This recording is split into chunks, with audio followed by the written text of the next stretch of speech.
నాకు ఈ పెళ్ళి ఇష్టం లేదమ్మా.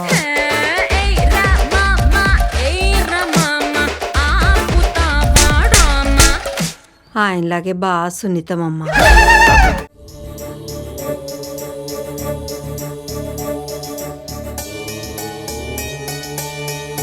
ఈసారి అమ్మవారికి పూజ జరగాలి, జరిగి తీరాలి. చేసిన పాపాన్ని సరిదిద్దుకునే చివరి అవకాశం ఇది. ఆ పూజలు చేసేది ఎవరు స్వామి? అర్హత ఉన్నవాళ్లే ఈ పూజ చెయ్యాలి.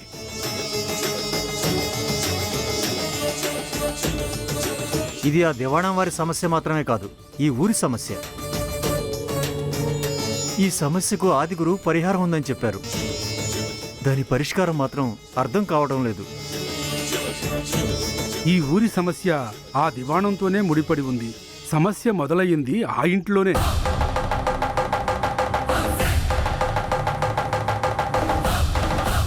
మూలం అక్కడే పడింది కాబట్టి ఆ పరిష్కారం ఏదో వాళ్ళనే అడుగుదాం.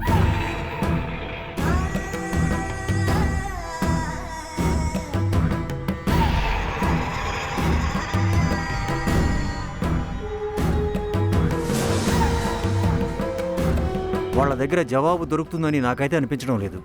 ఈ కళింగవర్మ గారు ఆ వంశస్థులకు దాయాదులు కాబట్టి వీరే ఏదో ఒక ఉపాయం చెప్పాలి.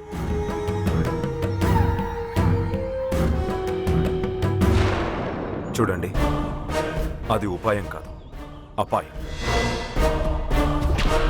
ఉపకారం చేయబోతే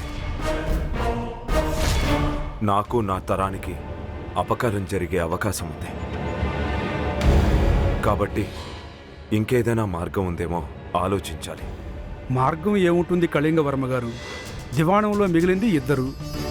వేదవతి గారికి భర్త లేడు, ఆవిడ కొడుకు సామ్రాట్ వర్మకు భార్య లేదు. భర్త లేని స్త్రీ పూజ చేయకూడదు.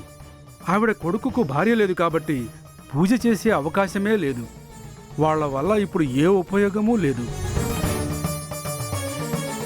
కళింగవర్మ గారు, ఇక మీరు తప్ప దిక్కులేరు. మీ ఇంటి ఆడవాళ్ళు తప్ప పూజలు చేయడానికి ఎవ్వరూ అర్హులు లేరు. అవును, మళ్ళీ ఇన్నేళ్ల తరువాత అష్టగ్రహ కూటమి రాబోతోంది. పూజ జరగకపోతే ఊరూరే శ్మశానం అయిపోతుందయ్యా.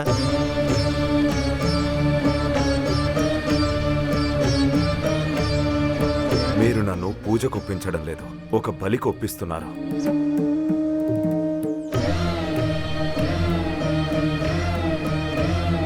నిజానికి ఇన్ని ప్రాణాలు బలైపోతుంటే చూస్తూ ఊరుకోలేకపోతున్నాను.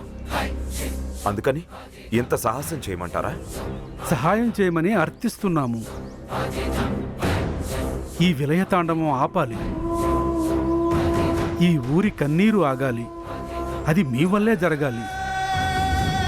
మీరెంత చెప్తున్నా నా మనసేదో కీడును శంకిస్తోంది. పూజలో ఏ లోటు జరిగినా వచ్చే ప్రమాదాన్ని తలుచుకుంటేనే భయమేస్తోంది. ఈ పూజ చేయడము అంటే బలిపీఠం మీద తలపెట్టడమే కదా.